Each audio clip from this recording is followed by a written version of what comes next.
دا د کراچۍ د افغان کډوالو کیمپ دی چې پکې د 10 زره نه زیات کډوال د شاوخوا 15 کالو راهیسې ژوند کوي. د ملک د نورو برخو په رنګ د دې ځایه هم د کډوالو په خپله خوښه بیرته ستنېدل پیل شوي دي، خو دلته میشت ځینې افغان کډوال نه غواړي چې خپل وطن ته بیرته لاړ شي، خو که د پاکستان دولت یې په زور لیږي نو بیا مجبوره دي چې خپل وطن ته همداسې لاړ شي. پرون زه ورغلی مدد زما پارچې دلته راسره دي، دلته مو دا تنګوي او هلته وطن کې مو هم دغه سور ور باندې هلته هم دوامه نسو تلای، بیا نو مجبور یو که مرو که نو څه چلو چې نو مو پرېږدي نو څه زموږ څه چم وکړو، موږ باید څه شي.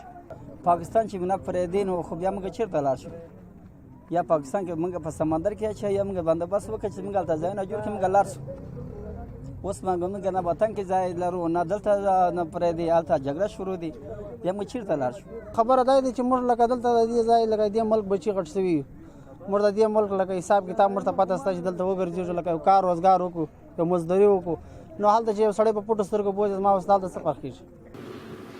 په کراچۍ کې د افغان کډوالو د بیرته ستنېدو لپاره د کډوالو د نړیوالې ادارې یا UNHCR له اړخه یو دفتر هم پرانستی شوی چې څوک په خپله خوښه بیرته ستنېدل غواړي دوی یې مرسته کوي. UNHCR لخوا جوړ شوی دا دفتر دلته خلک راځي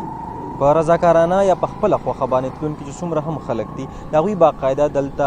اندراج کیږي او بیا هغوی د دې ځای نه لیږلی کیږي. د دې ته چارواکي وایي چې د اګست په میاشت کې شاوخوا 1.5 کورنۍ د دې ځای نه تللي دي. په کراچۍ کې د افغان کډوالو د کیمپ مشر حاجي عبدالله د سیمې د ادارو نه خوشحاله ښکاري او وایي چې د ملک د نورو برخو په رنګ دوی نه تنګولی کیږي، خو دا یوه هیله څرګندوي چې په افغانستان کې را روانې څو میاشتې ډېرې یخې دي، نو ځکه دې د بیرته تلو موده د څه وخت لپاره وغځولی شي. دلته خو تنګول الحمدلله فی الحال نشته، څنګه چې په پېښور کې واقعه وشو اوس دا خلکو بیریږي چې خدای ناخواسته دغه بېعزتي او هغه د معامله چې په افغانانو ډېره سخته بېعزتي شو او دې په کراچي کې د افغانانو باندې نشي. غیر رجسټر خو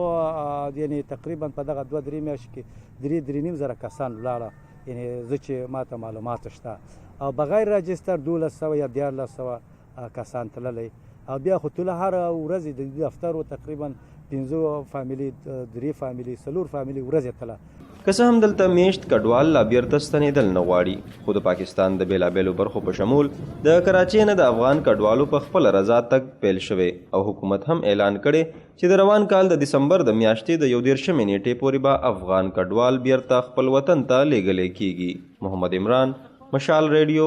کراچۍ.